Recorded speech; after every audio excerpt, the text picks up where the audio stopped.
For this AP lecture. Uh, Actually, the person he is having much more characteristics, much more good qualities. But to name the few, we would like to tell that he is proudly served Indian Navy for 15 years. After that, Satish ji he has yes. Eco आ रहा है, आपके sound से eco आ रहा है. Eco आ रहा है. अच्छा एक मिनट. अभी नॉर्मल हुआ. Okay sir. So he has served 15 years. हाँ इको आ रहा है. एक minute. Let me take my speaker here. Is it normal now? Hello. बोलिए फिर से. Hello. अभी भी इको की इशू है सर अभी भी. Okay, then I'll speak without mic.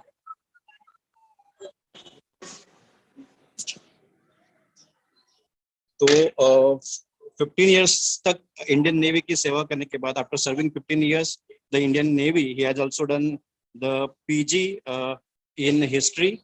While serving in the Indian Navy, he has served in Naval Aviation Wing. He has taken post basic training in armed forces. After serving 15 years, he joined NIA in October 17, completed fellowship in just 1 year. And after that, from joining itself, he is working in motor third party department. There are many things to describe, but we need to have his lecture also, and we will need to raise our knowledge by this. So I will request sir, kindly share your knowledge. Thank you, sir. Good evening to all. Am I audible to everyone? Yes, sir. Yes, sir. I think I am only listening the echo. I will rejoin after disconnecting because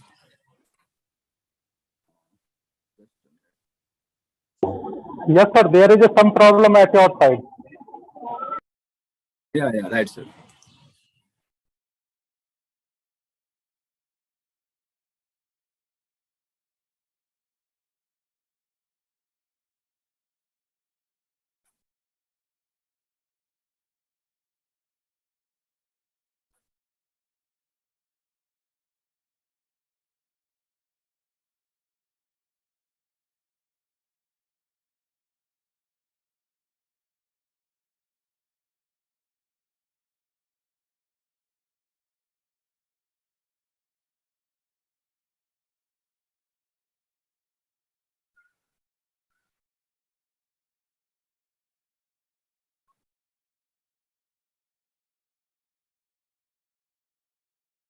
Is it okay? Am I audible to all? Yes, sir. Yes, now it is normal. So good evening to all. As Satish described, I am very much thankful to BVKS and Satish along with my senior divisional manager who showed the concern that you may take the lecture on TP. So it's a great pleasure for me. Just have for another 1 to 2 hours. Bear with me. What I have learned in 4 years here at Thane TPF, we'll try to throw some light on motor third-party claim. So, Satishji, you may present the slide now.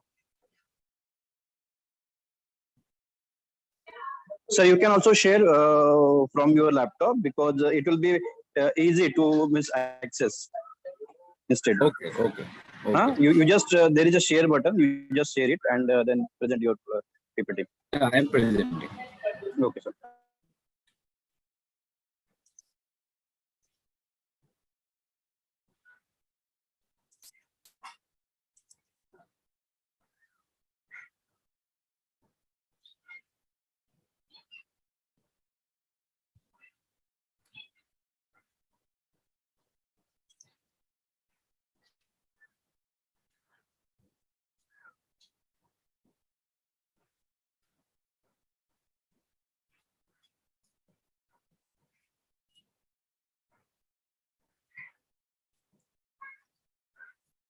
See, motor third-party claim is arising out of the use of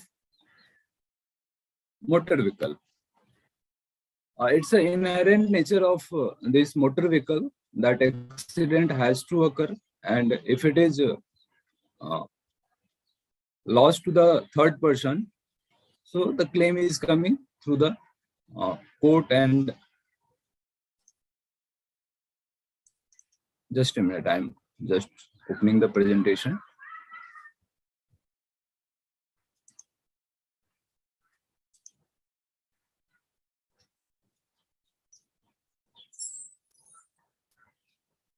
So, motor third-party claim. As you all are aware, a third-party claim is arising out of the use of motor vehicle, and it's a huge outgo for the insurance company. Compensation being paid to the motor third party is unlimited. So today I'm going to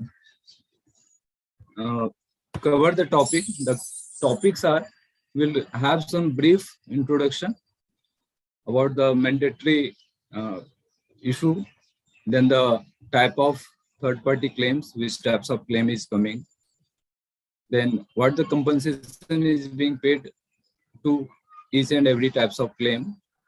Then one landmark judgment has came. It's a 5-bench constitutional judgment by Supreme Court. National Insurance versus Pernicity, which has made the calculation very much easy. So we'll discuss on that topic. Then recently, MB Amendment Act 2019 has introduced, and it is affected some chapter of that is affected from the 1st April of 2022 recently. We'll discuss some aspects of driving license, validity, effectiveness, and all. What is the age criteria and details? You might be aware. Some terminology is there. We'll discuss the definition. We'll see what is that. Then some other important section of Motor Vehicle Act and IPC, Indian Penal Code. some government notification which has came recently. We'll discuss all this topic. We'll go one by one. So in India, Motor Vehicle Act was first enacted in 1939, which came into force with effect from 1st July 1939, and making the third party insurance is compulsory. After 50 years, after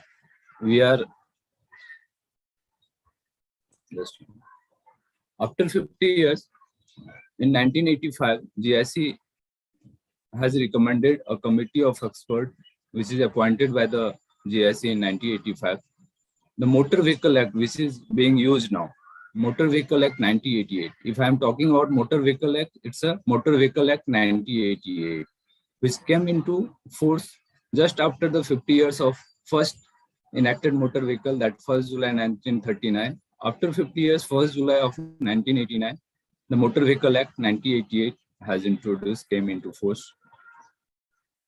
So many amendments later on seen in 1994.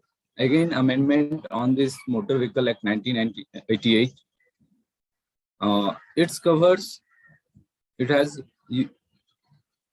It cover and protect the losses due to hazardous goods. And section 163, 163A-B were added for a structural formula. Now also the 163A has been replaced with 164. It's a no fault liability. We'll discuss later. It come to our next slide. Recently, the Act has been amended in 2019, just before the COVID, and came into force. It was notified on 9 August 19. As MB Amendment Act 2019 has already been passed and notified in 2019, 9 August, but most of the important provision of this Amendment Act are implemented later. On 25th Feb 2022, another notification has came, which made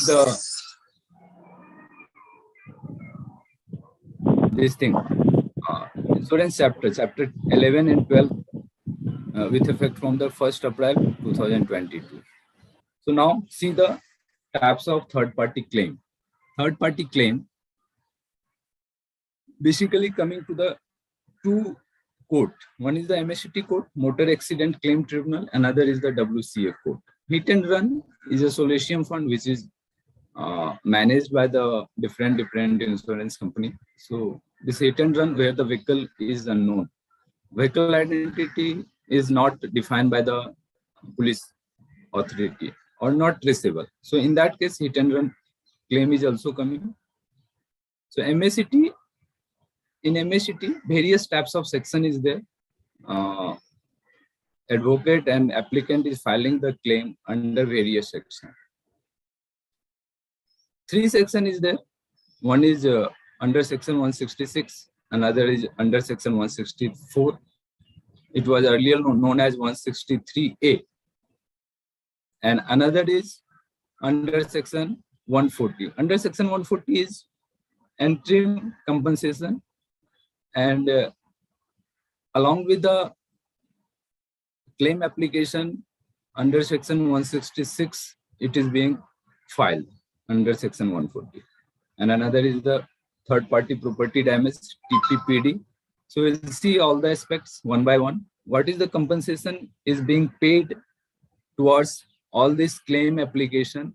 Somewhere it is defined, somewhere it is fixed, and somewhere it is unlimited.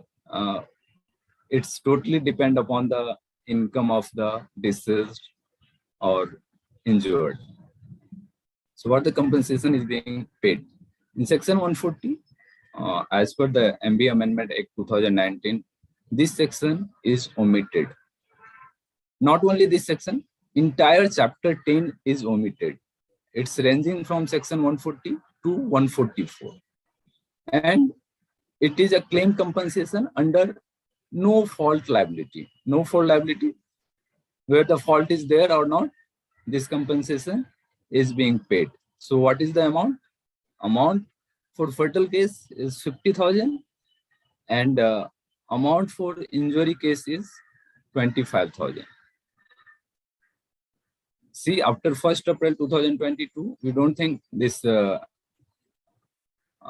NFL no fault liability award is being awarded by the court, but till the time another interim provision of this interim award is not being established, I think this award will come. See what the court is going to decide. Then the hit and run case, section 161, we'll see the letter, but here the compensation amount is given that the rupees 2 lakh for fatal case and rupees 50,000 for grievous injury. It has been decided that rupees 2 lakh for the fatal case, death case, and 50,000 for grievous injury. Earlier it was too much, too low, 25,000 and 12,500.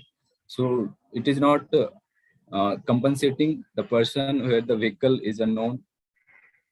So it is now quite a handsome amount. Another, the section 164, it is also, as the NFL is no fault liability, here also the negligence part is not to be proved by the applicant or the other vehicle or the person concerned. We'll see the award in detail what the section 164, but compensation amount is being paid to rupees 5 lakh for fatal and rupees 2 lakh 50,000 for grievous injury. In 2018, there is an amendment in 163A, earlier known section of 164, where the provision of rupees 25,000 for normal injury is there, but after the amendment, this has been modified for rupees 5 lakh for fatal and 2 lakh 50,000 for grievous injury. Satish, am I audible and class is going?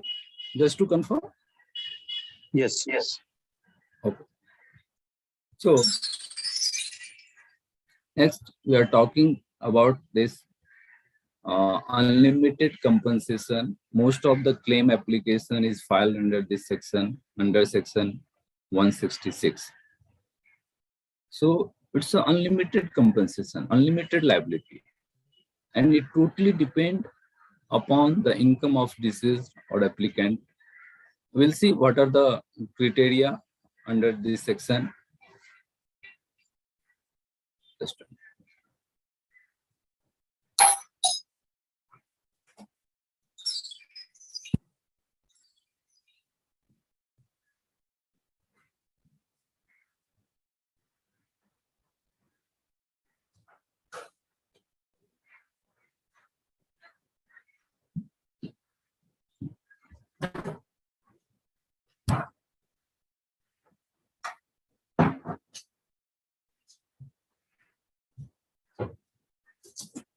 sorry to all the participants for interruption.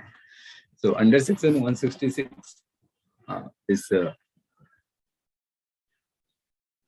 was talking about the unlimited liability. So first is the income, another is the dependency, number of dependent person, and third one is the multiplier, that is depend upon the age. So these three criteria is the number of dependent, age of the deceased or injured, and what is the income. So what is dependency? If personal expenses, one minus personal expenses. Personal expenses, the person is not there. Person is died. So expenses towards his on expenses is to be reduced, and it is decided for bachelor. It is being decided that half of the personal expenses is being used by the individual. If he leaves, it will be expended on his personal this thing. If bachelor is having the dependent sibling, in that case, 1/3 has to be deducted from the total income. So how we are deciding? In the bachelor case, if the income is 8,000, we're taking the income 4,000. If sibling is there, 1/3 only is being deducted. 2/3 is given. But married, if the dependent is 2/3, it is 1/3. Personal expenses has to be deducted from the total income. 1/4 if the dependent is 4 to 6, and 1/5 if the dependent is more than 6. So multiplier, another is the multiplier, it's depend upon the age. It's ranging from 5 to 18. Up to the age of 16, it is 18. And after the age of 65 to 70, it's a 5. As the age is increasing, the multiplier is reducing. So as per age, this multiplier is being applied and calculated the compensation. Then future prospects. Future prospects is the future earning capacity of the individual. It has been decided and established by the Supreme Court that if the person will leave, his income will, it's from the Sarla Verma. In 1992 cases also the future prospects is there, but for the permanent job only. But this Parnay Shetty judgment has made this future prospects for permanent job also, and self-employed or fixed salary. So if the person is up to the age of 40 years, and having the permanent job, so 50% of future prospects is to be added to the income. In the case of self-employed, it's a 40%. Then the another criteria is also there. This the 30%, 25%, 15%, 10%. Minimum is 10% future prospects for the age of 50 to 60. After 60, it is not mentioned and it is not decided. No future prospects is to be paid. This 60 years is the retirement. People is we are working till the age of this 60 years. That's why this calculation is there. Future prospects up to 60 years. So another aspect is to be added as per the Parnay Shetty is a general damage or non-pecuniary damage. Pecuniary damage. So these are the pecuniary damage, pecuniary losses which we have discussed, and calculation is showing here one formula I have written. The monthly income multiplied by the dependency. Dependency, as discussed, it is one and subtracted by the personal expenses of the individual. Then this 12 is used for this is the monthly income, that is the multiplier is being applied on the annual income. So I have just multiplied with the 12. Then future prospects percentage will be added to all this previous calculation, and the relevant multiplier is being applied. So we'll get the calculation of this compensation under fault liability. This under section 166 is a fault liability where the fault has to be proved by the applicant, and onus to prove the negligence is on the part of the applicant. We'll see under section 166 what are other things is to be proved before the tribunal. Then only this compensation is being decided by the tribunal, by the court. So moving forward, this general damage, non-pecuniary damage, loss of estate, funeral expenses, and loss of consortium. I have written this loss of estate 15,000, funeral expenses is also 50,000, and consortium in case of married person is being paid for 40,000. In case of bachelor, this loss of consortium is not there. Then this general damage is to be increased by 10% on every 3 years. Kindly change the slide, sir. What, sir? No, that is there here only, sir. That I am talking about this loss of estate, funeral expenses, loss of consortium, and this 10% on every 3 years. Is it okay? It's fine, sir. Yes, yes, sir. This recently we received one award in that this 70,000, total 70,000 increased by 10%. 77,000 has been awarded by the tribunal.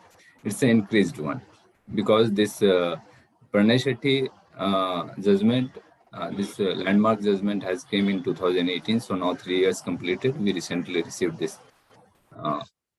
Moving forward. Sir, Yes. this will increase always on the basics, means 70,000, or as per means this will increase every 3 years, not 10%. Every 3 years on 10%. It That will be the is, base amount 70,000 or increased amount every 3 years. it is on the base amount of 70,000. Okay. Ji. Thank you, sir. Yeah. Excuse me, sir. Hello. Excuse me, sir. Tell me, sir. Tell me, sir. If this question comes into exam, we will mark 77,000 or 70,000. If 77,000 is there in option and 70,000 is not there, you should mark the 77,000. But question will be there. I think this 10% increase is not there. Mostly, I am expecting that question for the 70,000 only. So if 77,000 is not there, you mark the 70,000. If none of this is there, then there is a confusion. Is there none of this? Because I don't have the experience of this promotion exercise. If both options are there, then 70 or 77. Answer scheme साथ में है. Then in that case you mark the 77,000. That is correct. Problem आ रहा है. हमारे पास answer है, उसको read करो, question करो तो उसको रीड करो, लिखो. एक दो क्वेश्चन ले लो हाथ में, पढ़ो और फिर लिखो. देखो तुम्हारा दिमाग हाथ खुलता जाएगा. ये बोल देना कि मैं पढ़ रहा हूँ, पढ़ने का सॉल्यूशन नहीं.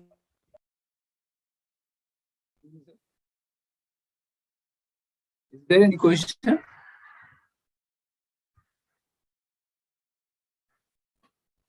No, sir. Continue. Mark the 77,000 if both option is there. That is clear. Judgment has came 3 years later, so now that it is a 77,000.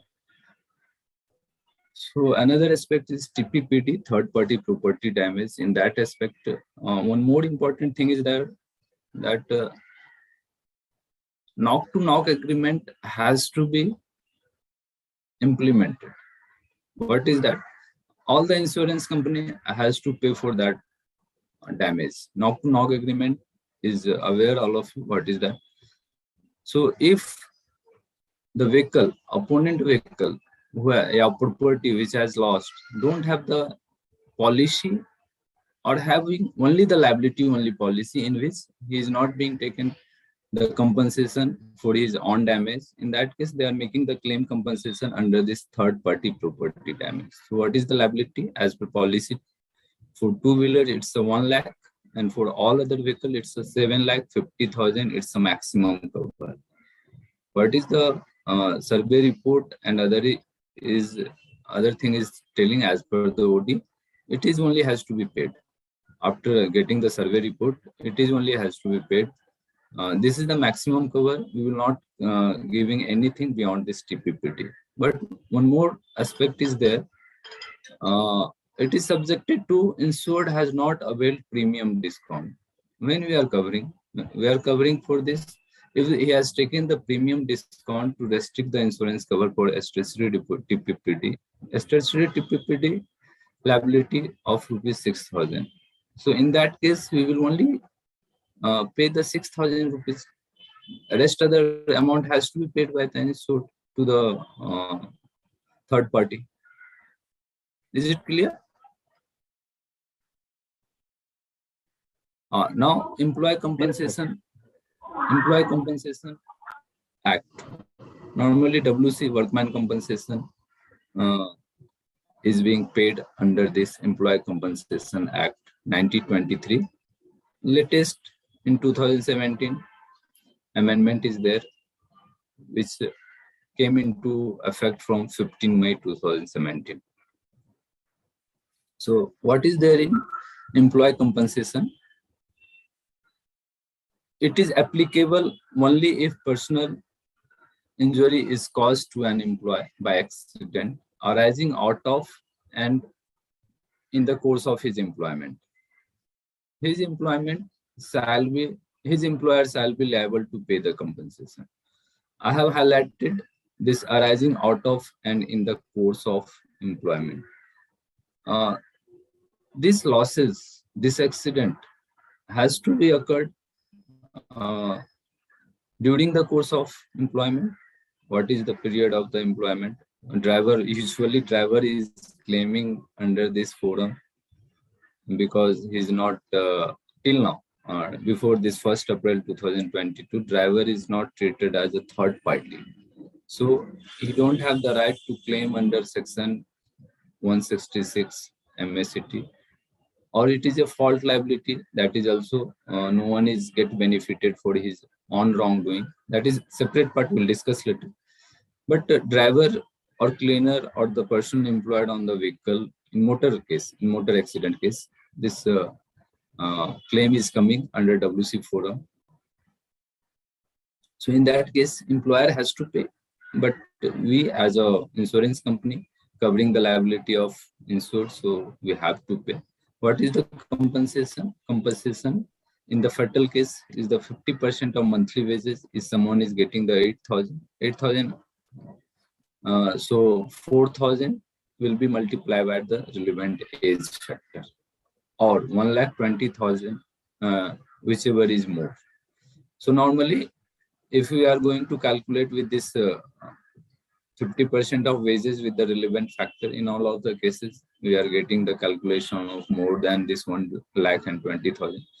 So most of the time that compensation is only being paid, but minimum 1,20,000 has to be paid in fatal case.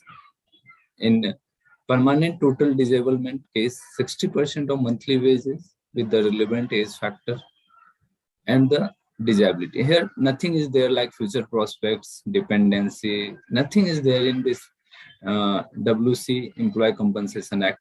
Only thing is there here, the multiplier is given as per the schedule 4 of the Employee Compensation Act 1923.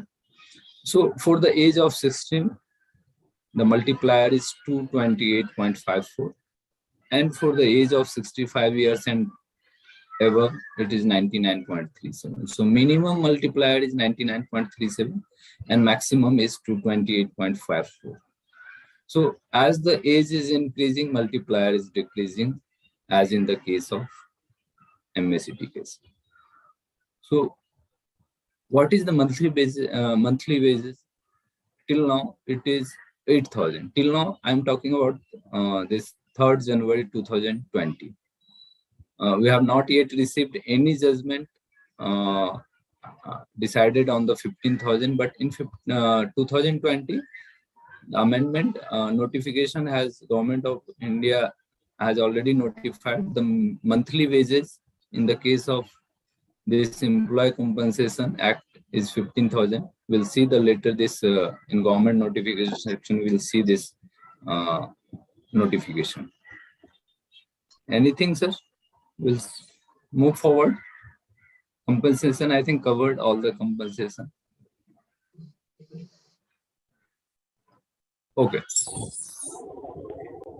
So now the MB Amendment Act, which has notified on 9 August 2019, we'll discuss all the topic.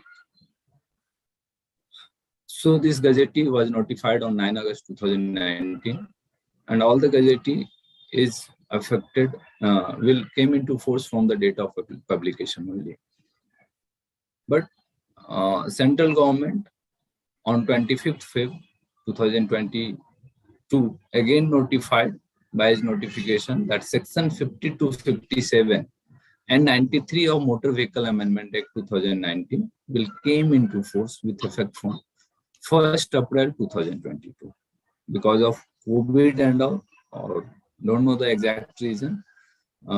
This notification has came on 25th Feb, which is telling the section 50 of 57 of Motor Vehicle Amendment Act. Clearly, I have written Motor Vehicle Amendment Act. This section is there. But if I'm talking about the section of Motor Vehicle Act 1988, which is original, we are referring everywhere the section of Motor Vehicle 1988. So this section will different. This amendment section is there 50 to 57 and 93. So it's came with effect from the 1st April 2022. So many things has been changed. We'll see one by one, highlighted the things. So what is the section 50 of Amendment Act 2019? Clearly saying the chapter 10 in the Principal Act shall be omitted. So what is chapter 10, which I have discussed? It's ranging from section 140 to 144, liability without fault. in certain cases. It's a interim award which has been paid, NFL, no fault liability award, popularly known as NFL award. So it's a 50,000 and 25,000. It has been omitted, and another section has been introduced. We'll see later exact section what is that. In central government has to make the provision for this interim award if the applicant is filing the application under this provision. So chapter this amended section 51 of 51 is telling the chapter 11. So now earlier we are concerning in third party claim, we are focusing on chapter 10, 11 and 12. So now we have to focus only chapter 11 and 12 as the chapter 10 has been already omitted as per latest this thing notification. So chapter 11 is talking about the insurance of motor vehicle against third party, and chapter 12. These two chapters we'll discuss in detail. So what is section 145? In major difference, till now, driver is not counted as a third party. So in this thing, third party definition, 145 is the definition of so many things, like motor vehicle, what is another thing is there, so many definition is there. So definition of third party is there, which includes the government, earlier it was also government, the driver, and any other co-worker on transport vehicle, cleaner, conductor, personnel employed for operation, loading, unloading, maintenance, all the co-worker which is working on the vehicle, they are treated as a third party. So driver was not there. So this amendment is telling that driver is also the third party. So now the driver is also eligible to make the compensation under MSCT forum. We'll see how the court is moving, how the advocate is interpreting. But driver from 1st April 2022, driver is a third party. Section 147. A policy of insurance, we are issuing the policy under this section 147. A policy of insurance must be a policy which is issued by a person who is an authorized insurer. It is talking about the insurer. We are issuing the policy as per this section 147. Detail is there. Now the section 149. Earlier in motor third party claim, this section is too much popular because we have all the defense under this section 149. True only, but now the thing has changed. It's a new section, insertion of new section, settlement by insurance company and procedure. Therefore, what is this? Recently, Karnataka, Delhi, everywhere the DAR mechanism has been introduced, where the settlement is being done in consultance with the IO, police officer, court, applicant, and the insurance company. There is no advocate. There is no litigation case. Directly, this settlement is being done. So for that, the provision is inserted in section 149. Now EDAR and everything is there. Supreme Court recently has instructed and directed the insurance company for focusing on EDAR. Nationwide, the application and all is being developed, which include the Parivahan, motor vehicle, insurance company everywhere on one platform. And the claim settlement is going to be on fast track. Litigation case may be reduced in future. So 149.2 now came as a section 152, earlier known as 149. Here the duty of insurer is there. In that, in section 150 is there, duty of insurer, in that insurer has to satisfy the judgment and award against person insured in respect of third party risk. But there is a defense available in section 152. No sum shall be payable by insurer if there has been a breach of a specified condition of the policy, being one of the following conditions. What are the conditions? In that case, insurance is not payable. One is higher end reward. All of aware about this higher end reward. If the private vehicle is played for higher purpose. Most of the time, it is being seen in remote area that to save the tax, people are registered the vehicle as a private vehicle and then hiring. Use the hiring purpose, daily hiring purpose also the vehicle is being played. This organized racing and speed testing, all the insurance sector is telling that we will not cover the organized racing and speed testing. Not allowed by the permit. We have the defense of permit under section 152, not allowed by the permit under which the vehicle is used for transport vehicle. It is applicable for transport vehicle. If the vehicle is permitted to carry the goods and it is carrying the passenger, as in the case of Corona period, truck is being used to transport the person. If the accident occurs, if the third party risk is there, that insurance company is not liable to pay in that case. So permit is permitting the vehicle for the specific purpose of use. So in case of transport vehicle, the vehicle should be played for the specified purpose. Now the driver clause. Everyone is knowing the driver clause. The vehicle should be driven by the person who is having the valid and effective driving license. In that, this highlighted thing is not there in earlier 149(2) sections. That's why now the driving under the influence of alcohol, we are taking the defense driving under the influence of alcohol or drugs as laid down in section 185. We'll see the section 185 in subsequent slides. So this is not there in 149(2). So now the insurance company is having the valid defense of drunken driving case. So that is there in 149(2). The non-disclosure of any material fact. It was earlier also. There's another amendment which came in this MB Amendment Act 2019 is non-receipt of premium as required under section 64 BV of Insurance Act 1938. As the we in the history we see the this Motor Vehicle Act 1938 and 64 BV of Insurance Act 1938. So if premium is not paid in the case of check dishonor, in the case of sometimes false policies there, sometimes on the information provided by the RTO company is being part of the litigation. So in that case, if the premium is not received by insurance company, that we are not liable to pay. Now it has came in our defense section, that is section 152. So these two clauses which I have highlighted is not there in earlier section 149(2). This two has came. So it's a good for insurance company. It's good for us. Which are the section is important. That's we have covered only that section because time restriction is also there, and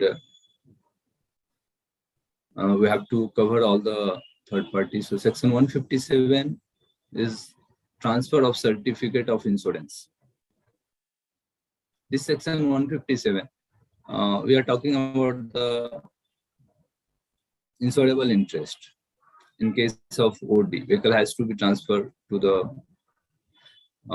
new owner within the specified time frame of 14 days, or in case of other estate, it's a 3 month.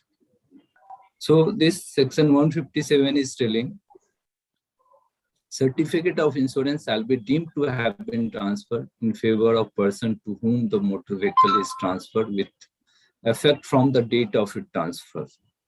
If the RC extract or information provided by RTO is telling the vehicle was transferred on the particular date and accident occurred after that date, so this third party risk is already transferred.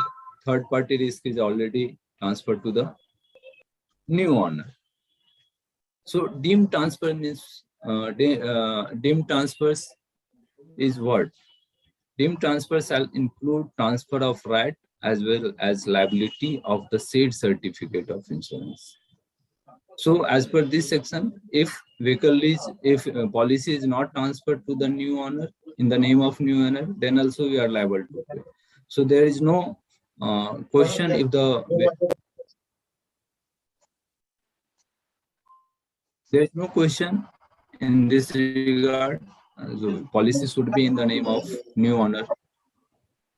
Now the section 134C, duty of driver in case of accident. We have mentioned here section 134C because every time we are quoting this section and asking the owner of the vehicle that you should provide the information about the accident, vehicular document, and information of driver along with the driver details.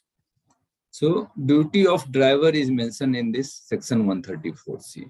In case of accident, he has to give the following information in writing to the insurance company. That is policy detail, date, time, and place of accident, particulars of person injured or killed, name of driver, and particulars of his driving license. But this expression driver includes the owner of vehicle. So quoting this section, we are asking the owner that you have to provide. And in the case of he is not providing the document, we are pleading the court. It's a mandatory provision of MB Act. He has not provided, so we are not liable to pay. Section 159 is telling information to be given regarding accident. It's a duty of police officer shall prepare an accident information report to facilitate the settlement of claim within 3 months and submit the same to the claim tribunal and such other agency. In such other agency, we are asking the police authority to provide us the police paper, all the details of accident in this regard. So section 166, duty to furnish particulars of vehicle involved in the accident. So many times RTO is telling that this is a third party information we will not provide to the insurance company. But here, as per section 160, we are instructing our investigator, you file the appeal, you file the RTA and quote this section 160. The registry authority or the officer in charge of police for both,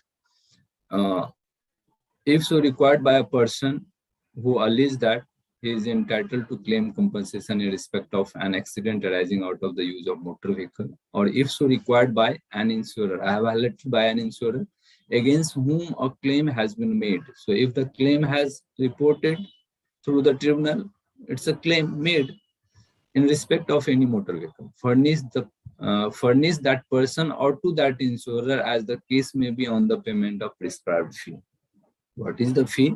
Is to be paid, and you should provide the information of MDL, vehicle information, permit, fitness, authorization. What are the things? So many times RTO is telling that this is a third party information we will provide. For that, this section is there. Section 161 is telling compensation in case of hit and run. We have seen one case is coming of hit and run managed by the Solatium, by other different insurance company. In case of death, rupees 2 lakh, and in case of grievous hurt, of fixed sum of 50,000. This grievous hurt is somewhat different from the hurt, injury. Grievous hurt and injury we'll discuss in detail. Little bit difference there. For grievous, section 338 of IPC is being charged, and for hurt, for injury, if it is not serious, for that section 337 is charged on the charge sheet or FIR. So we'll see later. Section 162, a scheme for golden hour. So many amendments, so many discussion on this regard has came. So this is important. I am hoping that question may be arising from this a scheme for golden hour. Golden hour means the time period lasting 1 hour following a traumatic injury. So this is a period is highest likelihood of preventing death by providing prompt medical care. This is there in section 162. The insurer shall provide the treatment cost of road accident victim, including during the golden hours. If there is a treatment cost, we are paying the medical expenses in all the cases, fatal cases, injury cases. So that is there, but here also directed and highlighted that insurance company shall provide the treatment cost during the golden hour, and the central government shall make the cashless treatment a scheme for the cashless treatment of the accident during the golden hour. So latest development is there. Just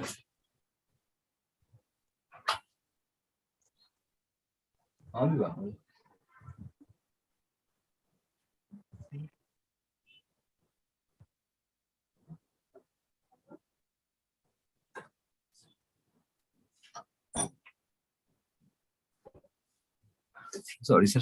Latest development is there.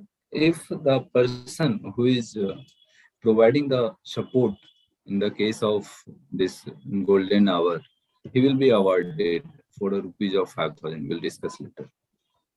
So this is the motivating the person who is the nearby passenger without having any this thing.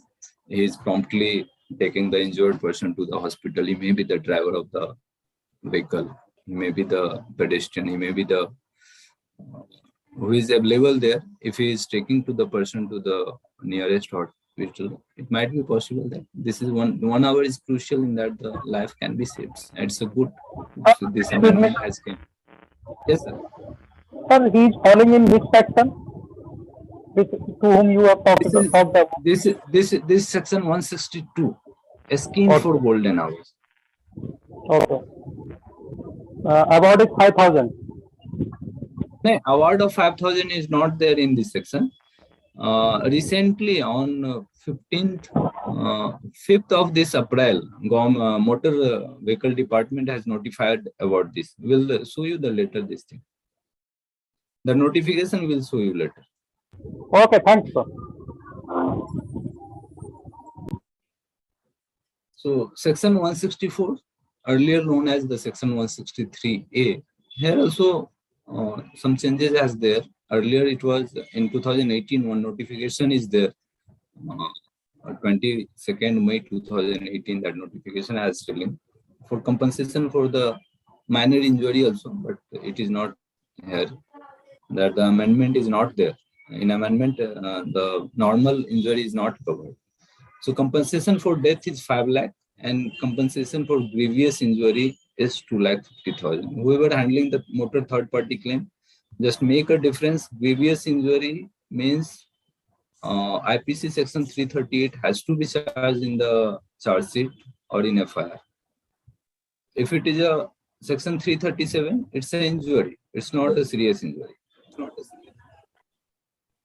Claimant is not required to establish the fault or negligence. It's a no fault, as the section 140 is there.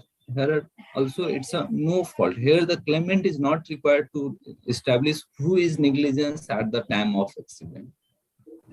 Normally in the case of child, most of the cases child is negligent. He is playing on the road. He's just coming in the speed because without looking after the vehicle is coming or not, he came under the vehicle. So this section is telling that a claimant is not required to establish the fault or negligence of the owner of the vehicle, vehicle concerned, or any other person. So if a claim compensation is filed under section 164, that compensation of 5,000 and 2,000, 5 lakh and 2 lakh 50,000 has to be paid if the policy is covering the vehicle. And apart from the policy terms and conditions, if there is no breach. So 164A. 164A is a scheme for interim relief for claimants, and 164B is motor vehicle accident fund. This is the newly section.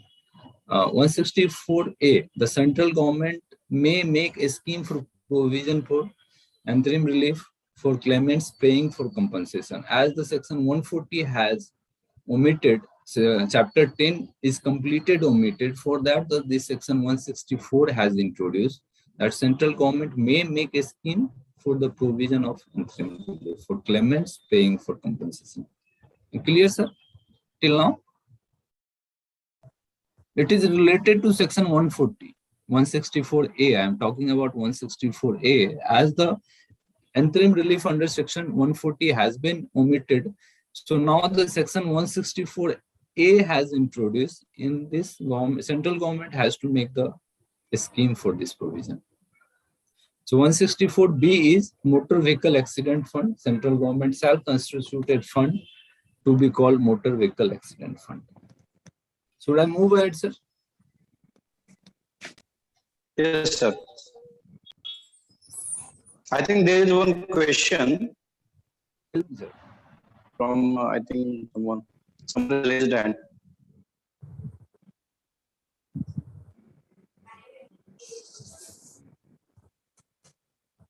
Is there any question, sir?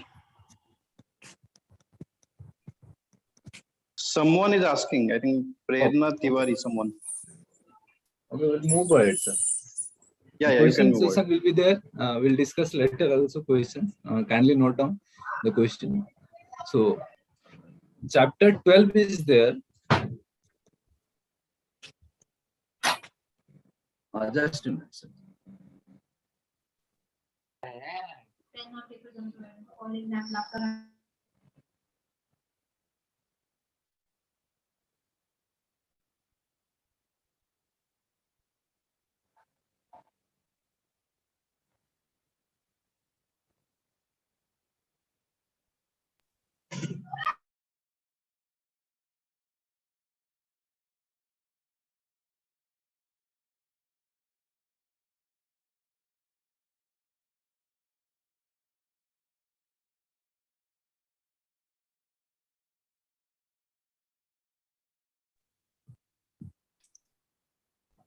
So chapter 12 is there.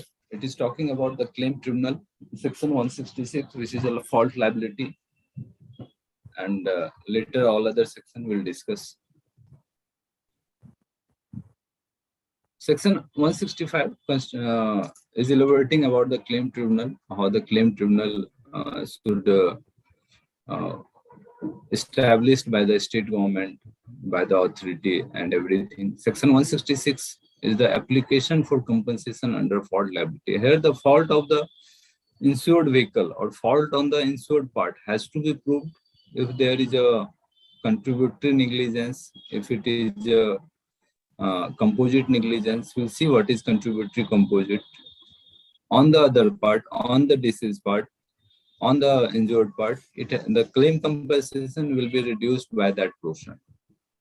What is the contribution towards the accident? What is the negligence on this accident on the part of injured or deceased? It is to be deducted by that proportion. So, issue to be proved under 166 is the factum of accident. Accident has to be proved. Negligence. Factum of insurance, whether the vehicle is insured, what is the income, age, and dependency. Everything has to be proved under this section 166. Then only the claim is payable. So, what is the jurisdiction to file the application for compensation? It is about the motor vehicle accident. It is not talking about the employee compensation act. The jurisdiction different. Some difference is there in the employee compensation. So jurisdiction to file application for compensation is where the claimant normally resides, then the accident took place in what jurisdiction, and where the respondent resides. So we as an insurance company having the office all over the country. So respondent can file anywhere in the country. Applicant can file anywhere in the country as the respondent office is all over the country. So there is no restriction to file the compensation where in which court, in which jurisdiction claim compensation has to be filed. So 166(3), most important thing is there, one amendment is there, I have highlighted with 2 stars, that 166(3), no application for compensation shall be entertained unless it is made within 6 months of the occurrence of the accident. So if today is 17th of April, so after 6 months, if accident occurred on today, so after 6 months, within 6 months, this claim application has to be filed before the tribunal. Otherwise, after 6 months, it will be not entertained. It's a good for insurance company because advocate is somehow keeping the purposely keeping the claim application purposely to hide the fact, to hide the things, and insurance company will not able to get the information about the accident, police paper, policy details. So in that case, benefits of doubts to be given to the applicants, to the applicant advocate. So it's a good amendment that claim application has to be filed within the 6 months. I have seen one claim petition. Accident occurred in 2006. So, applicant advocate has taken the information from Kalyan RTO in 2010. The information is showing that insurance company is New India, but he has filed the claim application in 2019. The difference between the accident information obtained by the applicant advocate and claim filed application is entire 4 years, 5 years, and 8 years. So in that case, we are not getting the policy details. Actually, policy is not there of our company. But in that case, what happened? That RTO has made, RTO has given information and telling that New India is insurance. So this benefit of dots may go to the applicant advocate to restrict such claim. This amendment has come and it's good for us. The claim application has to be filed within 6 months of occurrence. Otherwise, no claim application can be entertained. Kindly mute. Hello. Yes, Hello? sir. Should I move? Yeah, tell me, sir. Hello हाँ, tell me, sir. Sir ये जो restriction लाई है 6 months की, ये fraud liability के लिए? Sir ये जो रिस्ट्रिक्शंस लाई है 6 मंथ्स की फाइलिंग हाँ, of sir. Application, it's for हाँ, fraud sir. Liability? It's for fraud liability? It is for fault liability. It is for all the things, sir. Not for fault liability. It's another section.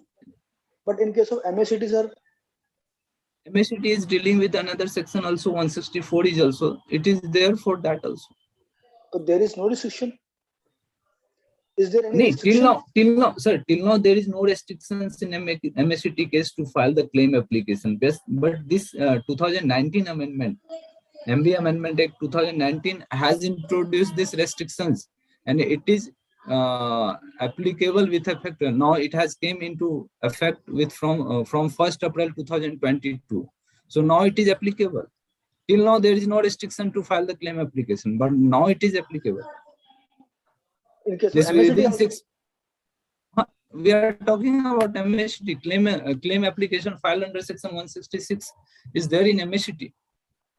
Okay. Fault Thank liability. you. Okay. Okay, sir. Next.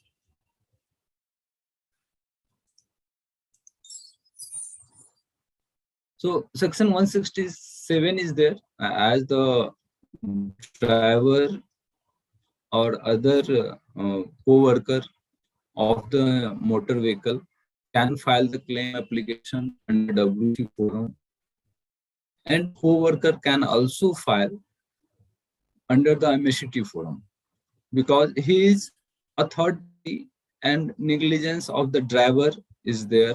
In the case of cleaner is filing, if cleaner is filing a claim application, in that case driver is driving the vehicle. So cleaner can file the claim application. Now with the amendment, latest amendment, driver can also file the claim application in MACT as well in WC forum. So compensation under WC forum is restricted, that wage revision is multiplied by the relevant factor, but in MACT it's unlimited compensation. So option is there to file the claim application when claim arises under this act. This act I am talking about the MB Act, and under WC Act, the person entitled to claim compensation may claim compensation under only under either of these acts and not under both the act. Sometimes it is being seen that initially that driver has taken the claim compensation under WC forum, and after 5 years, 6 years, 10 years, they are filing the compensation on opposite vehicle under MSCT forum. So now the restriction is also there to curtain all this intention.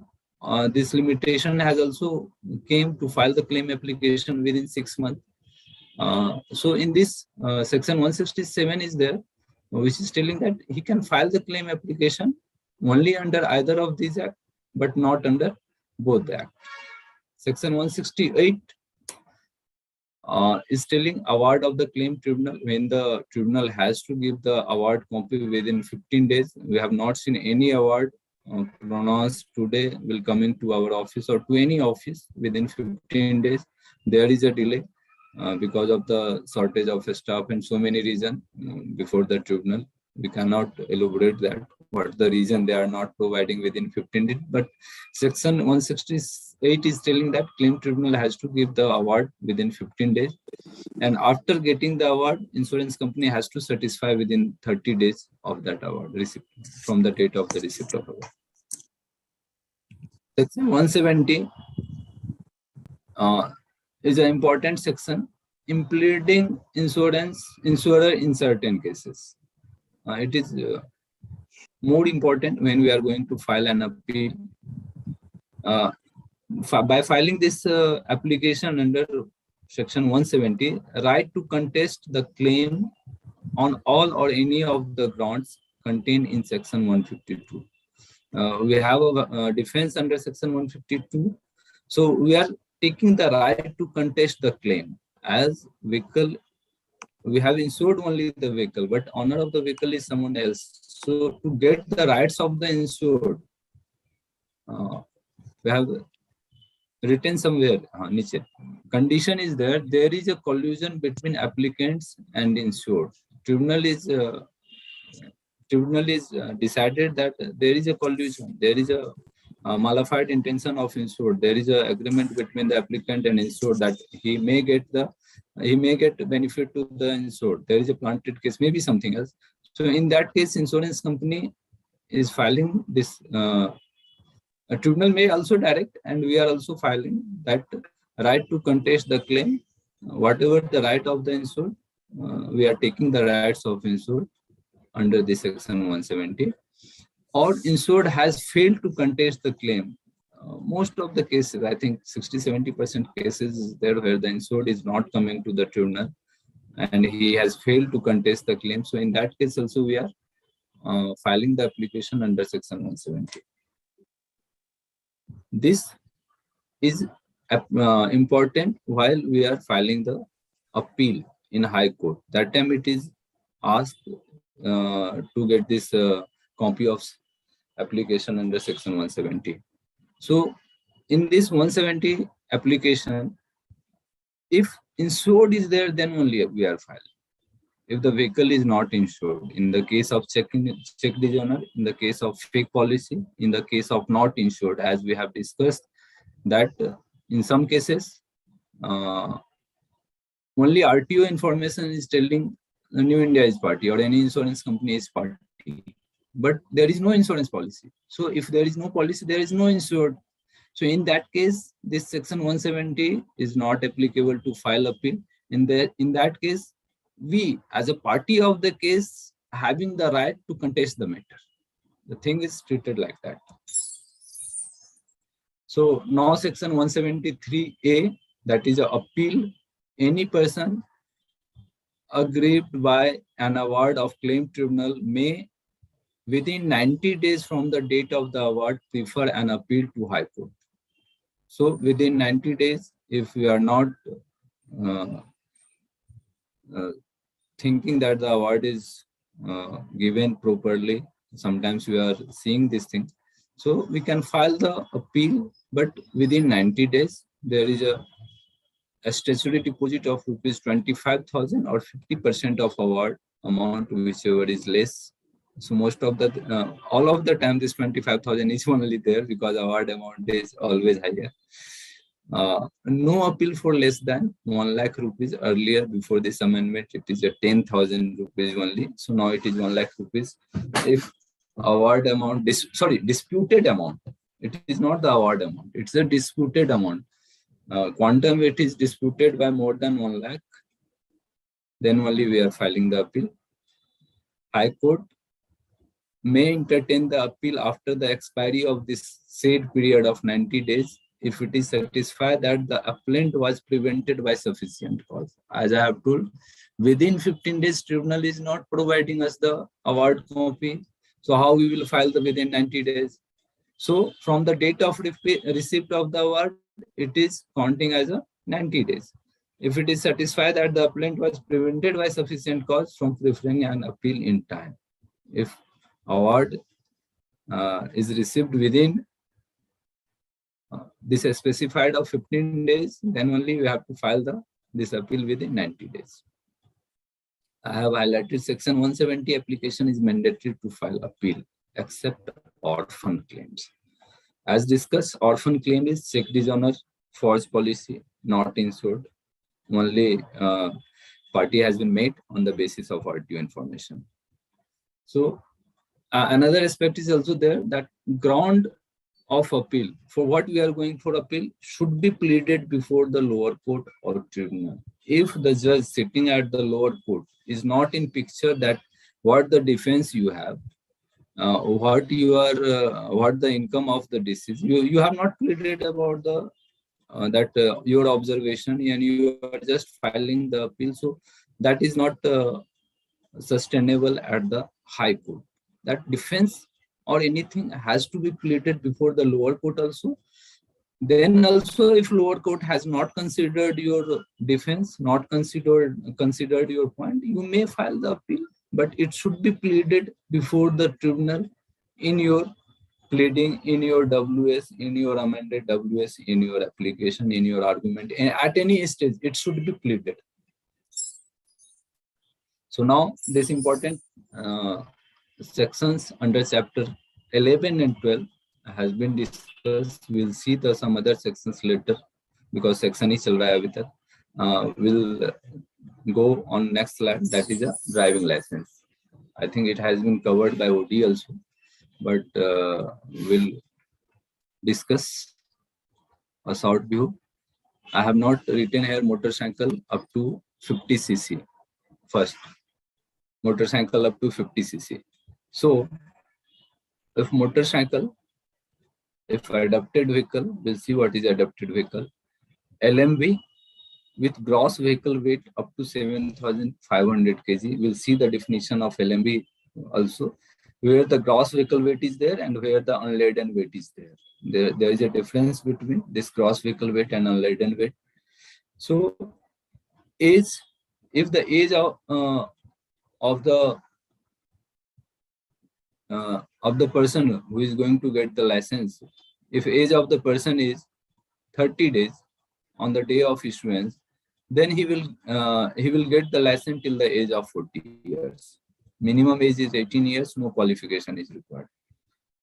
So if the age is above 30 years and less than 50 years, then he will get a license for a tenure of 10 years. So if you are going to renew your license after the age of 30 years, you will get the next renewal, but before the 50 years, you will get the renewal for 40 years. If age is more than 50 years, but less than 55 years, then this renewal of DL or issuance of DL will be up to the 60 years. If age is more than 55 years, you will get the 5 years validity on license. So this section, I think I have cleared. In case of transport vehicle, this is a 5 years, earlier 3 years renewal is there. Sir, if my age is 18 years, I will get license up to age of 40 years. 22 years. 20 years. Yes, sir. Yes, sir. Yes, sir. Yes, sir. Earlier it was for 20 years, but now it has been revised with the amendment that if the age of a person is up to 30 years, he will get a license till 40 years. Clear, sir? So for transport vehicle, earlier it was 3 years validity is there. Now 5 years is there. Minimum age to get the transport license is 20 years. And criteria is you have obtained the LMB license for 1 year. Please mute, sir. Someone is unmuted. So in the case of road roller, it's a 3 years. Minimum is 20 years, and medical is required. For hazardous goods, it's earlier it was a 1 year's validity is there, but now it has revised for revised to 3 years. And yes, endorsement of hazardous goods, it's a 3 years, and renewal therefore as per condition of the central government may prescribe. Medical transport license, English language, and apart from this English, this one language from the Schedule 8 is also known to the person. Able to speak English as well, one language of the Schedule of it. So, expired license, if the application of renewal of the license is made either 1 year prior to the date of expiry or within 1 year, prior to 1 year or within 1 year, then after the date of expiry, renewal of license with effect from the date of its renewal. If the license is due from today to renew, and I have applied for 1 year back also, if I have applied for 1 year later also, I will get my renewal of license from the date of expiry also, from the date of renewal only. So earlier it was validity is 1 month only. So now it has been revised for 1 year. If someone is applying 1 year before or 1 year within 1 year, he will get a renewal from the date of its due renewal. So in this case, some of the litigation case, most of the litigation case can be reduced. In the long run, it will be beneficial because after getting the defense on DL, we are just at last we are getting the pain recovery award. And as all of you are aware, that most in 5 to 6% of the case we are getting the recovery possible. So recovery is remotely possible thing. So it is going to help. And my personal thought is there. If I know I know to drive a vehicle. So after expiry, after 1 month, if I have not drive the vehicle for 1 month, I don't think that I forget to drive the vehicle. So it's a good amendment.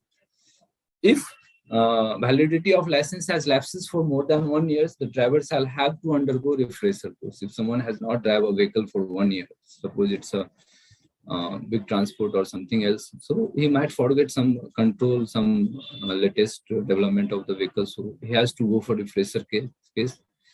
This provision is applicable for all of the license except the learner license. And as per the amendment of 1994, the medium goods vehicle, medium passenger vehicle, heavy goods vehicle, and heavy passenger vehicle have been replaced with a single entry, that is transport vehicle. And just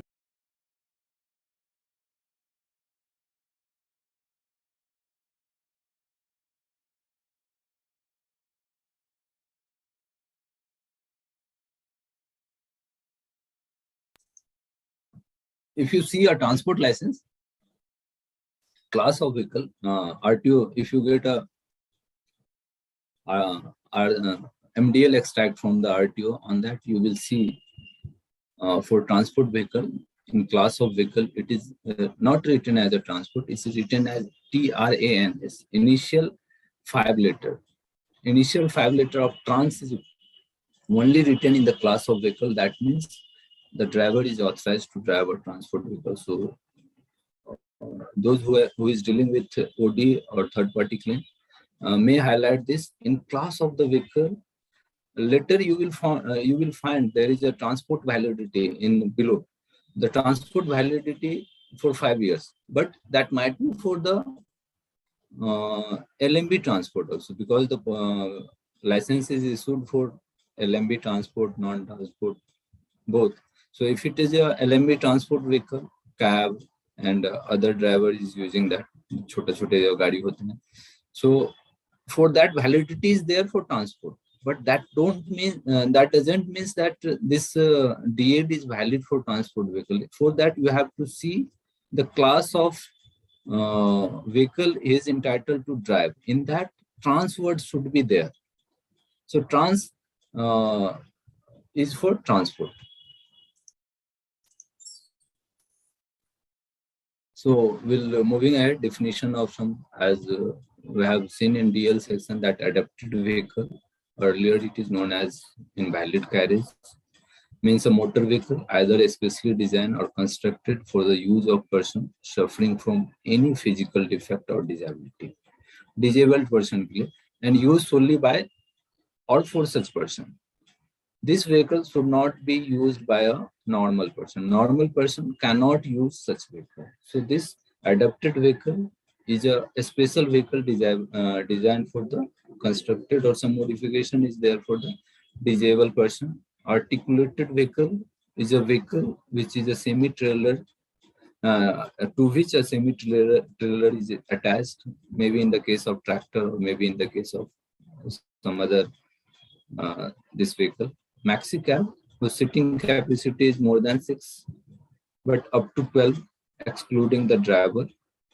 Sitting capacity, we are on the RC extract RC information provided by the RTO, it is there 6+1, 7+1, that is a maxi cab. One is for driver. Then motor cab sitting capacity. Motor cab is a vehicle whose sitting capacity not more than 6, excluding driver. Motor car, motor vehicle other than transport vehicle is a motor car, and two-wheeler also other than motor transport vehicle and two-wheeler. Light motor vehicle. Now definition of light motor vehicle in section 145. In section 145, it is there a transport vehicle or omnibus whose gross vehicle weight, and in case of motor car, tractor or road roller, clearly it is a transport vehicle or omnibus whose gross vehicle weight, and in case of motor car, tractor or road roller, that is an unladen weight. If this is less than 7,500 kg, it is a light motor vehicle. Please note, in which case unladen weight is there, and in which case gross vehicle weight is there. And gross vehicle weight is nothing. What is the unladen weight? And plus the capacity. If it is a goods carrier, if it is a passenger carrier, what is the capacity? Totally included. In gross vehicle weight, we include all the fuel and other capacity also there, but that is not here mentioned. Gross vehicle weight means total weight of a vehicle. So if it is a less than 7,500 kg, it's a light motor vehicle. I have highlighted this light motor vehicle because light motor vehicle transport and light motor vehicle non-transport. Earlier, there is a restriction to drive, but judgment in 2018, it has came. Mukund Devan further Ministry of Transport also and Highway also highlighted that same class of vehicle can be driven by a person, whether it is transport or non-transport, in case of light motor vehicle. For that purpose, I have written the definition of light motor vehicle. So please note. Then absolute liability, composite negligence, contributory negligence. We have just see what is that. Absolute liability, where the insurer is liable to compensate and has no defense as per section 152 whatsoever. So if you don't have the defense and we are liable to pay the compensation, you have issued a policy, so that is an absolute liability. And in case of absolute liability only, we can compromise the cases. If there is a dispute in liability, we cannot compromise such cases. If you are not payable, if there is a breach of terms and conditions, if the policy is, if the 64 BB is not complied, in that case, compromise is remotely possible and no one should put his hand. So in case of absolute liability only, compromise can be possible, Lok Adalat compromise or any kind of compromise. Then composite negligence, negligence on the part of two or more person or vehicle. If a motorcycle is hit by a car, the pillion rider on that vehicle, there is a two vehicle. One is motor car and one is motorcycle. That is, there is a negligence on both the part. So here, for pillion rider, if negligence on the motorcycle part, so pillion rider, for pillion rider there is a composite negligence, but for motorcycle rider, it is a contributory negligence. So there is a negligence on 2 person, more than 2 person, or 2 vehicle, it is a composite negligence. Then what is contributory negligence? When a person suffered injury partially due to his own negligence. In this case, motorcycle is somehow negligent and motor car is negligence. So negligence on the part of rider of the motorcycle is the contributory negligence. Then the negligence on the part of injured or deceased which contributed to the accident is referred as a contributory negligence. Is there any questions, sir, in this regard, composite and contributory? Then the vicarious liability, master holds for servant negligence. Insured is normally, in the motor vehicle accident case, insured is normally caught for the accident done by the driver. So this is a vicarious liability. Tortfeasor is a person who is responsible for negligence. Rest is repeated things speaks for itself. Accident place is speaking about how the accident is done. One thing is there, educational institution bus. Bus is carrying the only used to carry the staff of a school institution and the student of that school or institution. The educational institution bus is not as a commercial vehicle. That is a judgment. MC Mehta versus Union of India in 2000 only. It is telling that educational institution bus is not a commercial vehicle. So other section is also there. Section 3 is describing, in chapter 2 only you will find the section 3. Necessity of driving license. Vehicles should be driven by a person who is having valid and effective license. Then section 4 is describing the age limit for holding DL. If someone is holding the DL before attaining, someone is driving a vehicle before attaining the specified age, then this age limit is described in section 4. I have written section 181 directly. Driving a vehicle in contravention of section 3 or 4. So section 181 is telling driving vehicle in contravention of section 3 or 4. Whoever drives a motor vehicle in contravention of section 3 or 4 shall be punishable with imprisonment extended up to 3 months or with fine of rupees 5,000 or with both. So you will not find section 3 is charged on FIR. You will not find section 4 is framed on FIR or charge sheet. You will not find section 181 is framed. So what is framed on charge sheet? What is framed on FIR?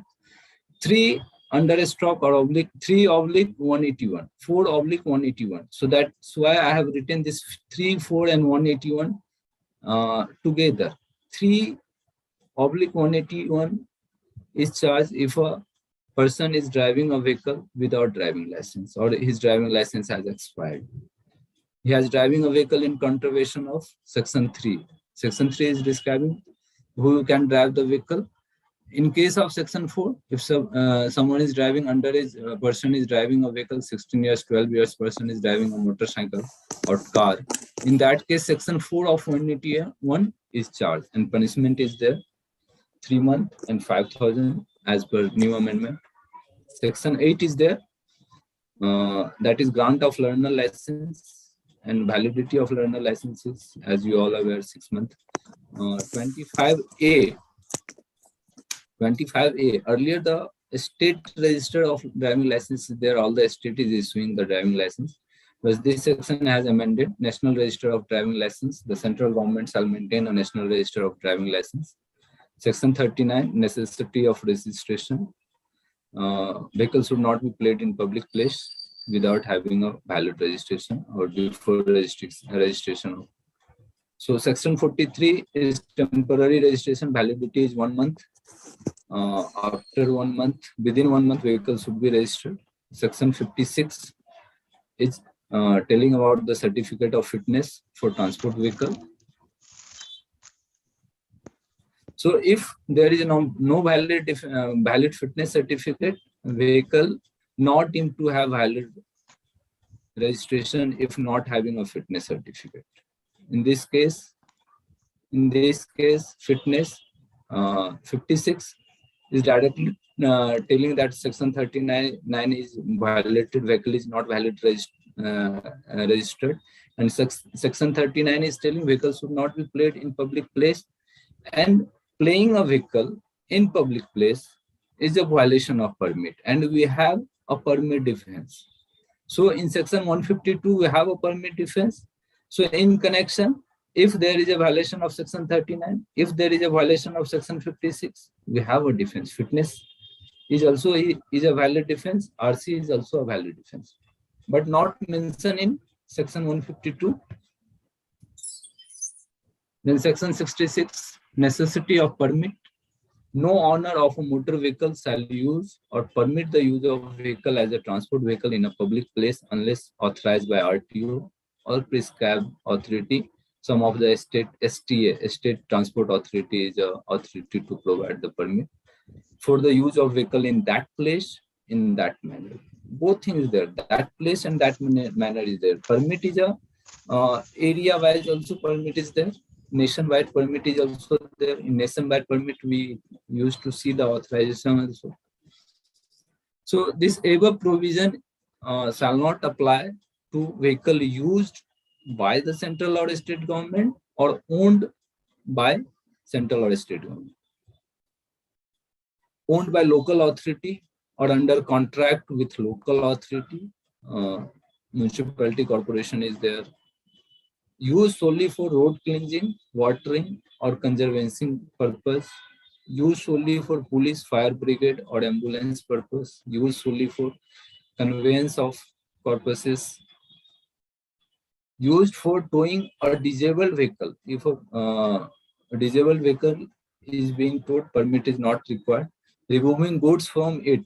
If a vehicle is disabled and some vehicle is used to removing the goods from that disabled vehicle, that in that case also permit is not required to the vehicle which is removing the goods. Maybe the forklift is there, maybe the crane is there who is removing the goods from a disabled vehicle. Any goods vehicle whose gross vehicle weight does not exceed 3000 kg. Here the goods vehicle and gross vehicle weight, laden weight along with the vehicle capacity of that goods vehicle. If it is not exceeding 3000 kg, in that case also permit is not required. Any transport vehicle going for registration, because after registration only permit is given. Any transport vehicle diverted due to natural calamities to reach its destination.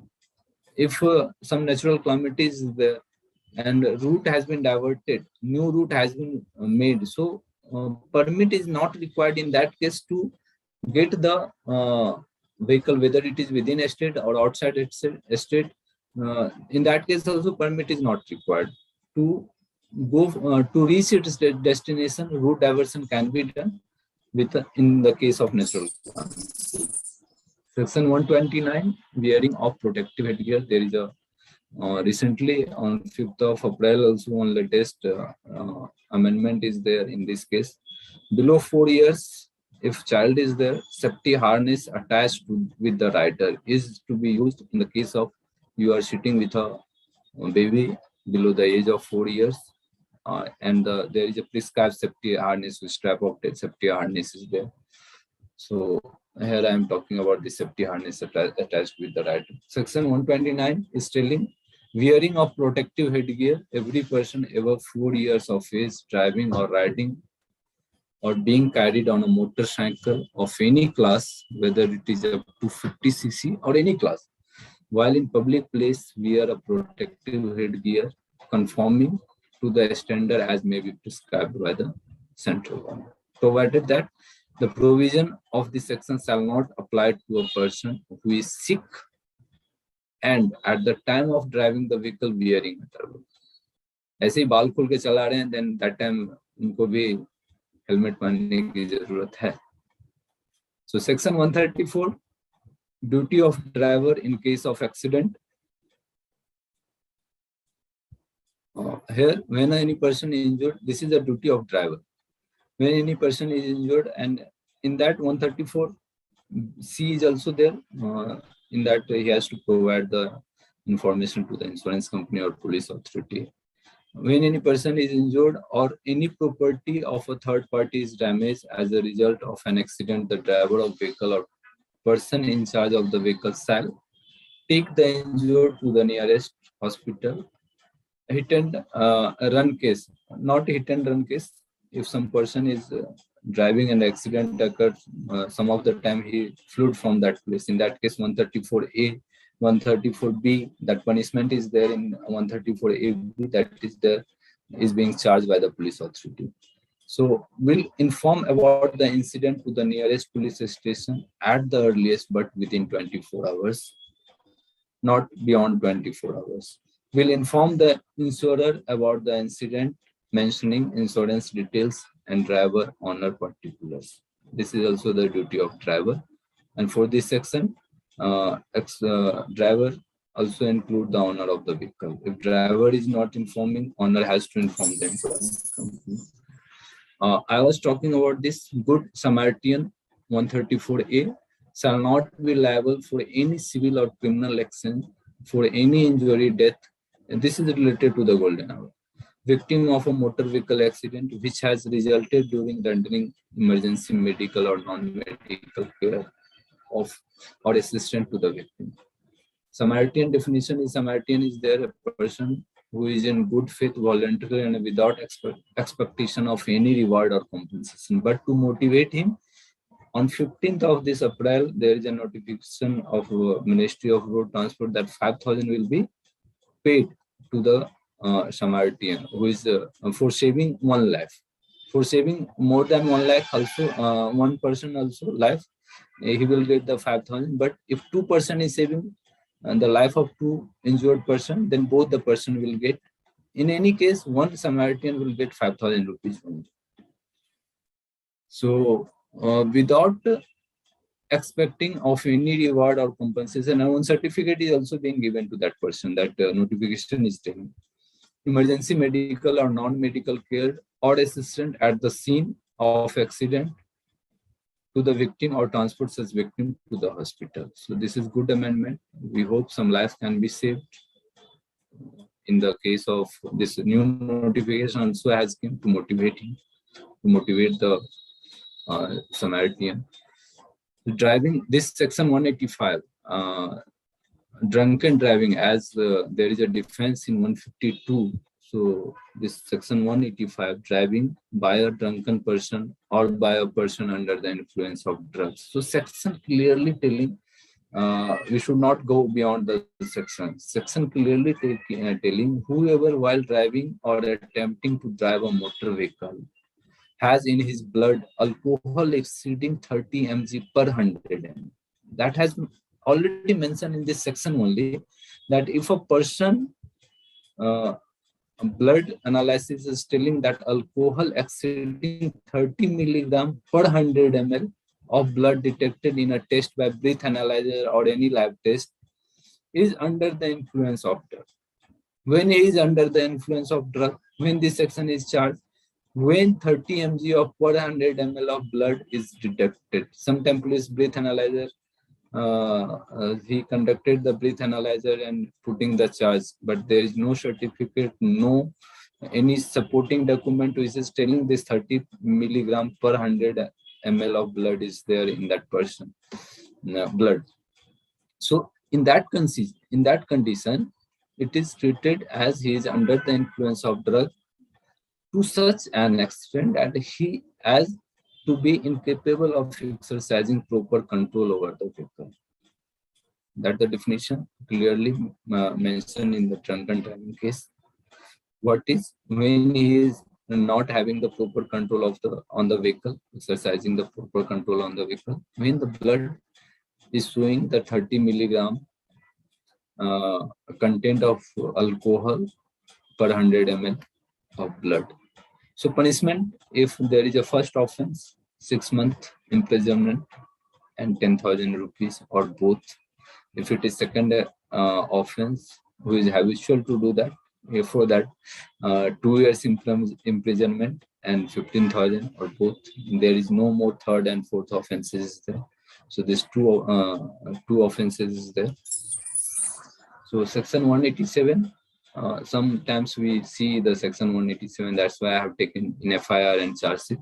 The driver or conductor of a vehicle is accused of an offense under Motor Vehicle Act and owner of the vehicle does not cooperate with the police. Nahi dunga main kuch bhi.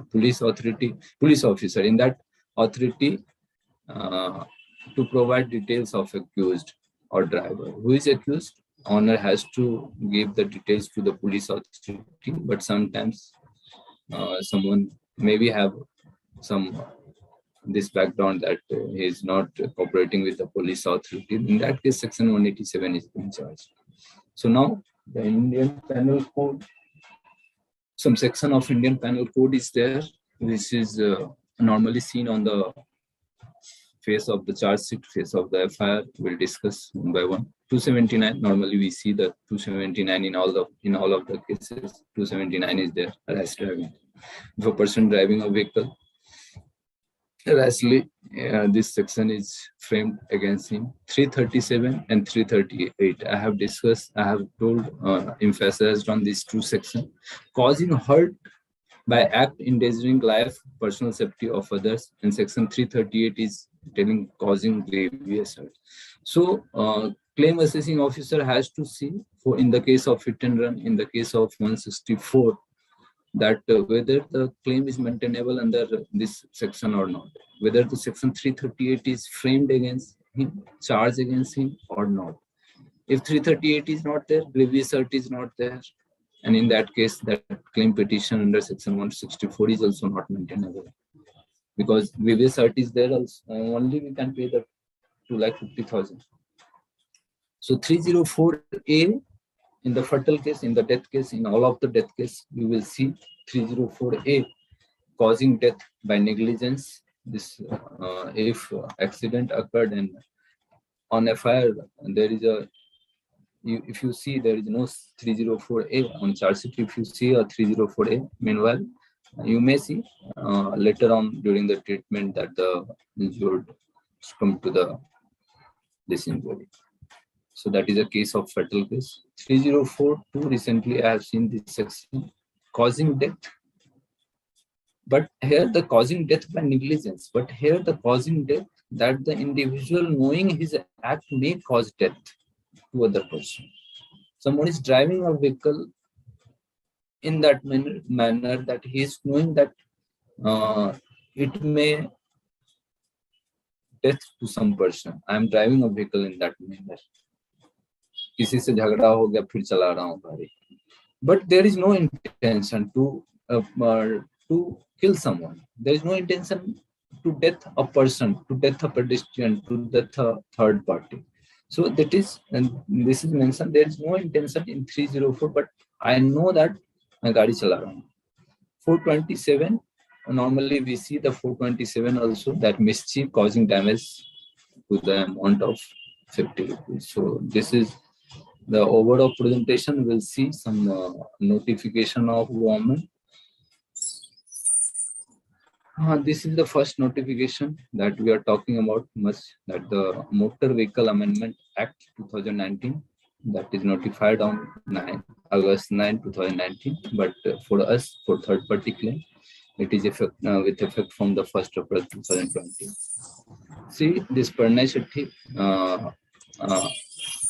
to check the case of this future prospects, I have extracted it from there. This is decided on 31st October 2017. Here, future prospects. In addition of the income addition 50%, if the disease is below 40 years. if he is having this is had a permanent job, they clearly mentioned the permanent job. In that case, 50%, 30%, and 15% is applicable. But if he is having, if a person is self-employed or having a job of fixed salary, now the government is also hiring a person on fixed salary, on contract basis, or security guard, or we say most of the worker outside this hotel employee, everyone is on fixed salary. So in that case, this future prospects is applicable 40%, 25%, and 10%. 40% if below 40 years, 25% if 40 to 50 between this age, and 10% above 50 to 60. So that is as per pernicity.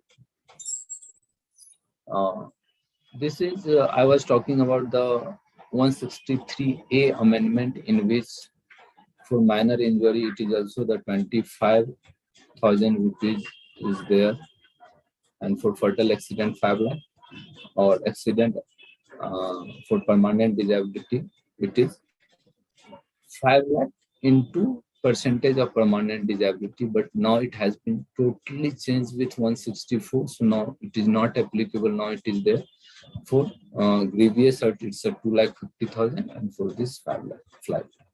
So from 1st April we will see what is going. So now this is notification on 3rd January 2020 for WC claim. It is there, and that's section 151B of section 4, where the wages is there, that 15,000 is there. Earlier it was 8,000, so now it has been revised, so we didn't receive any judgment telling, and all the notification is applicable. All the notification is with effect from the date of publication only. So on 3rd January 2022, if any claim application has been filed, that the wages is considered to be 15,000. So this is the latest. I was talking about the fitness renewal. Fitness renewal, I forgot to tell you about earlier. 5th April of 2022, one notification has come which is telling, earlier the fitness was for new vehicle, the fitness is 2 years, first 2 years, and subsequently it is renewed for 1 year. But this notification is telling if the vehicle is aged up to 8 years. See here mentioned, if the vehicle is aged up to 8 years, it should be renewed for 2 years. I think further 3 renewal will be given, and after the age of 8 years, again 1 year's renewal is there. So 15th Feb of 2020, I was talking about this notification. This is if the children is below 4 years. For children below 4 years, safety harness shall be used for attaching the child to the driver of the motorcycle. So this is all about the section.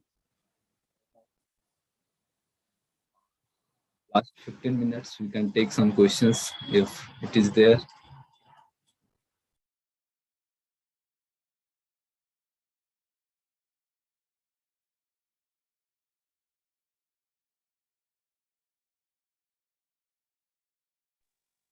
Any questions? No, sir. No question. Hello, excuse me, sir. Tell me, sir. Hello. Tell me, sir. I'm audio. Sir, I have a question regarding the harness for the child. If any accident occurs while not wearing helmet, or harness of child is not used in two-wheeler, will the claim be payable?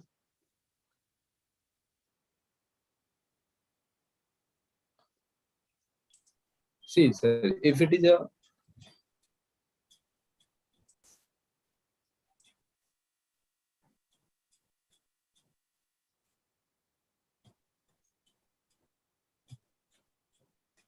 how to pause my sir.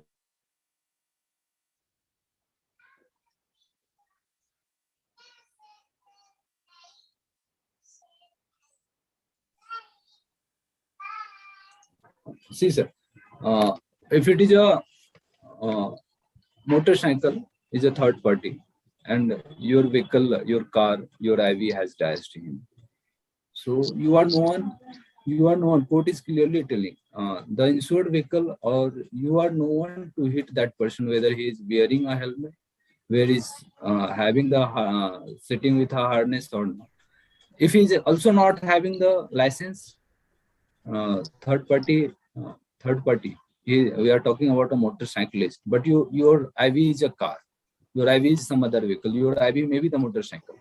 In that case, so if another motorcycle hitted him and negligent on the part of this motorcyclist, negligence on the part of IV, in that case you are liable to pay.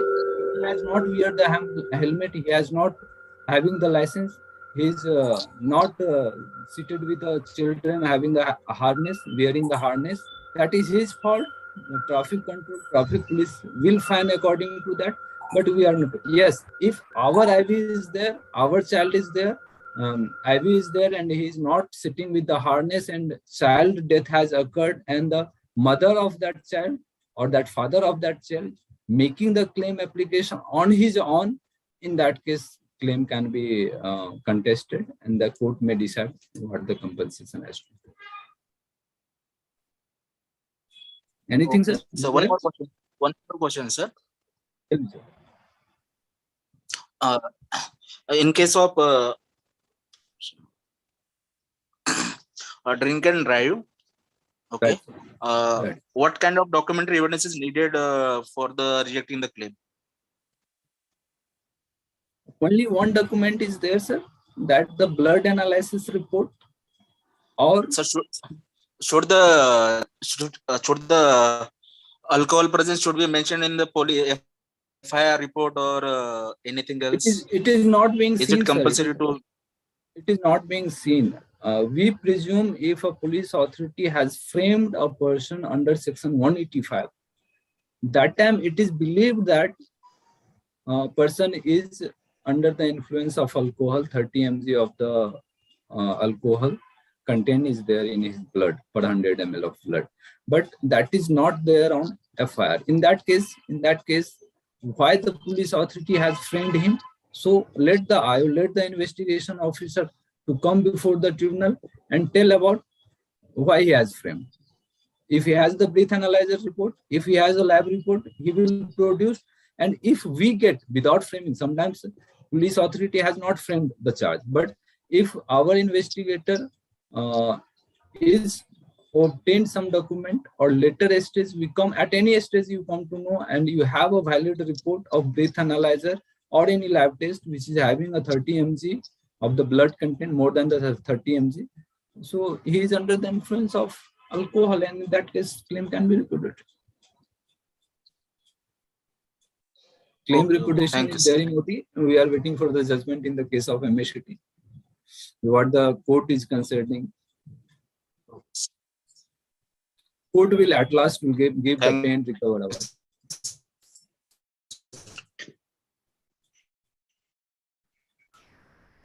Sir, can there be any question on DAR, detailed accident report, regarding TP claims? I don't have any experience of the exam, but what I'm thinking, and there is a latest Supreme Court one this thing guidelines is there. One guidelines is there in that e-DAR is there. Electronic DAR, we are talking about the electronic DAR, detailed accident report. In that one platform is being developed, application is being developed by the police authority, by the Ministry of Road Transport and Highway, that is looking after all the Parivahan of our IRDA sites, and everything is compiled on one place apart from the income. And they are thinking about the income also. So how to get the employer on that platform. So income will be also, it's a matter of proof, it will be proved within a time frame. So some question might be electronic DAR making. We don't hope anything about the DAR and e-DAR. DAR mechanism there where the litigation is not, advocate is not involved in that case, and most of the cases advocate is only delaying the claim compensation for the applicant also and for that person also. Thank you, sir. Sir, Hello. Tell me, sir. Sir, could you please throw some light on Sarla Verma case, sir? Sarla Verma case, that is of 1988 case, 1988-1989 case. Sir. In that case, court has lower court, then the high court, then finally the Supreme Court has delivered the judgment. In that case, one engineer has died. His income was around 3,000, I am remembering. 3,000 or 5,000 per month income was there. So that is a landmark judgment. And what happened in that judgment? Every aspects of, we are talking about no pernicity, but in Sarla Verma also the future prospects is there. In Sarla Verma also the multiplier we are using today, that is derived from the Sarla Verma only. Okay. So everything has been looked after, how the multiplier will be placed, what is the future prospects, but there is no, that is the future prospects. In that, they have contested at lower court, at high court, that if he survived, that is decided. Sarla Verma case accident occurred in 1988, but it was decided, I hope, 2007 or 8. So that is pleaded before the tribunal. If he has decided, if the person will lived till 2007, he may get the another, he is a government employee, he may get the another pay commission. So all the aspect has been looked in that, and future prospects is also there. I think High Court has enhanced the award, and that is there, sir, in Sarla Verma. Thank you, sir. Thank you.